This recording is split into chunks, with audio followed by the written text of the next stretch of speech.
चौराहे पर उसका इंतजार यमराज कर रहा होगा।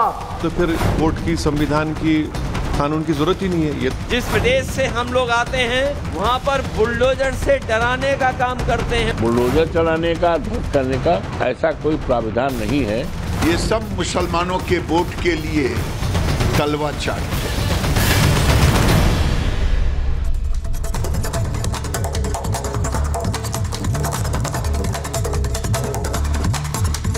नमस्कार, महाभारत देख रहे हैं आप। मैं हूं आपके साथ अनामिका पांडे। महाभारत में आज बात करेंगे उत्तर प्रदेश में किस तरह से लगातार बुलडोजर एक्शन हो रहा है, क्योंकि मुख्यमंत्री योगी आदित्यनाथ हमेशा से कहते रहे हैं कि उत्तर प्रदेश का माहौल खराब करने की साजिश जो भी करेगा, कोशिश जो भी करेगा, अगले चौराहे पर यमराज उसका इंतजार कर रहे होंगे। लेकिन इसी कार्रवाई पर विपक्ष के लोग सवाल खड़े कर रहे हैं। कोई पहली बार नहीं है, इसके पहले भी बुलडोजर कार्रवाई पर, एनकाउंटर पर विपक्ष सवाल खड़े करता रहा है और उसे जाति धर्म से जोड़ता रहा है। और अब एक बार फिर बुलडोजर एक्शन, जिसको लेकर नोटिस जारी किया, बाकायदा जानकारी दी गई है, उस पर सवाल खड़े किए जा रहे हैं।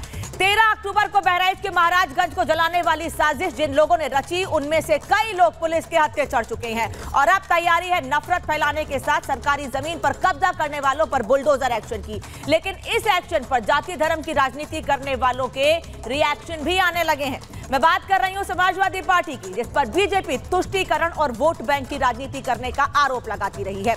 सवाल यह है कि जब नोटिस दे दिया गया, लोगों को अवैध निर्माण को खाली करने के लिए पहले ही बता दिया गया और लोग खुद ही अपना सामान लेकर दूसरी जगह शिफ्ट होने की तैयारी कर रहे हैं, तो फिर ऐसे बयानों से उत्तर प्रदेश उपचुनाव से पहले लोगों को भड़काने और भ्रम फैलाने की कोशिश क्यों की जा रही है? आखिर क्यों नेता बार बार सिर्फ एक ही धर्म को देखते हैं?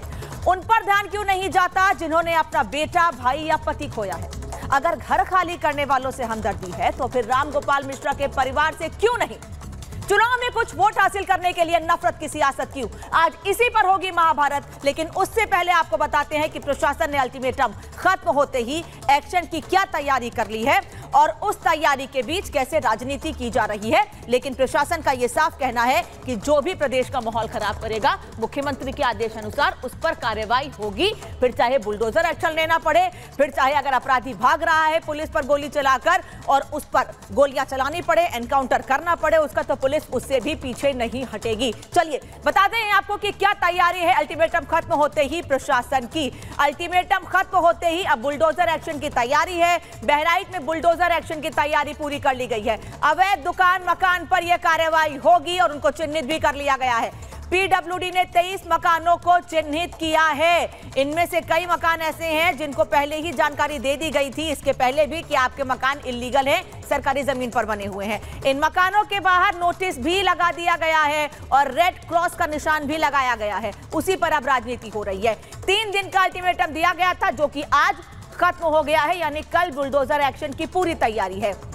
पीडब्ल्यूडी का अल्टीमेटम मैंने बताया आपको कि आज खत्म हो चुका है और कल किसी भी वक्त बुलडोजर एक्शन हो सकता है, जिसको लेकर लोग घर खाली कर रहे हैं खुद अपना। बल्कि कई लोग तो ऐसे हैं जो हथौड़ी लेकर खुद ही अपना घर भी तोड़ रहे हैं, क्योंकि इल्लीगल है उनका घर, उनको इसकी जानकारी मिल चुकी है। बुलडोजर एक्शन से लोगों में डर फैल गया है और अब इसीलिए मुख्यमंत्री कहते रहे हैं कि अब या आगे या पहले जिन्होंने भी माहौल खराब करने का प्रयास किया है, उन पर ऐसे ही कार्रवाई जारी रहेगी। खुद ही लोग घर खाली कर रहे हैं, अपने घरों में जो इलीगल कंस्ट्रक्शन है उसको तोड़ रहे हैं। पूरे इलाके में भारी पुलिस फोर्स को तैनात कर दिया गया है, जिससे कि कोई भी इस अतिक्रमण को हटाए जाने के दौरान कोई भी हंगामा ना हो सके। कोई भी ऐसा तत्व जो वहां शांति व्यवस्था खराब करने की कोशिश करे, उस पर वैसे ही कार्रवाई की जाएगी और इसीलिए पहले से ही पुलिस फोर्स तैनात है। लेकिन अब आपको बताते हैं कि एक तरफ बहराइच में बुलडोजर एक्शन हो रहा है, उस पर लोग सवाल खड़े कर रहे हैं, लेकिन मुजफ्फरनगर में क्या हो रहा है उस पर लोगों की जबान पर ताले लग गए हैं।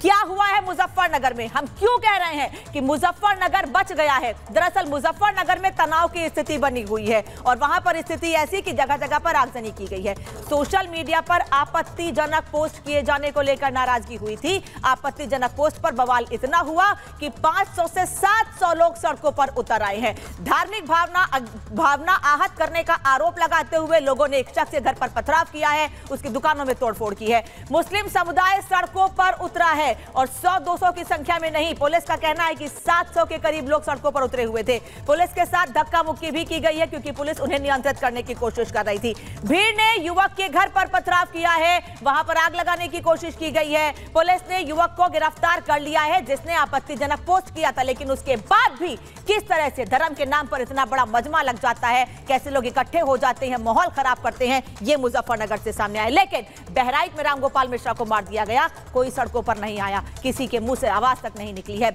युवक के खिलाफ मामला दर्ज कर लिया गया है, 700 अज्ञात लोगों के खिलाफ मुकदमा दर्ज कर लिया गया है।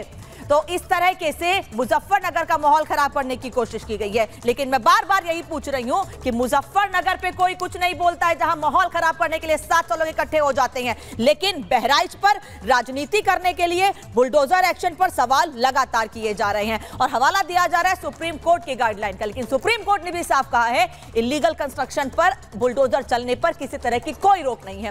कैसे सियासत हो रही है इस पूरे मामले पर, कैसे धर्म से इसको जोड़ा जा रहा है, क्यों नहीं वो लोग जो सियासत कर रहे हैं धर्म के नाम पर रामगोपाल मिश्रा के परिवार से हमदर्दी रखते हैं। आज इसी पर महाभारत में बात करेंगे, लेकिन उससे पहले इस रिपोर्ट को देखिए।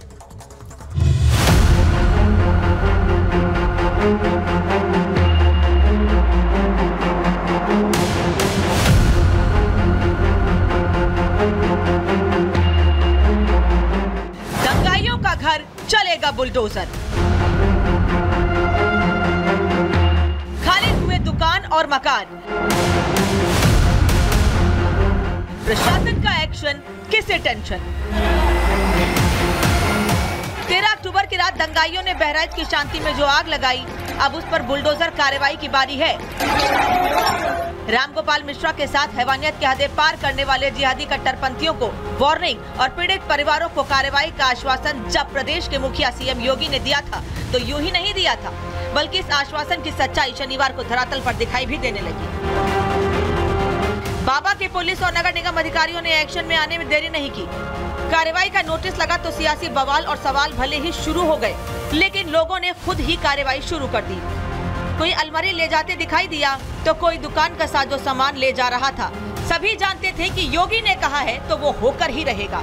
ये जानते हैं कि नोटिस की मियाद पूरी हो गई है। बाबा का बुलडोजर बहराइच में किसी भी वक्त गरजने वाला है। बहराइच के महाराजगंज में 23 घरों को नोटिस दिए जाने के बीच अब कैसे यहां पर लोग जो हैं वो अपने घरों को खाली कर रहे हैं, कैसे अतिक्रमण जिन इलाकों में हैं उन इलाकों से कैसे टीन शेड हटाए जा रहे हैं, वो आप इन तस्वीरों के जरिए देख सकते हैं।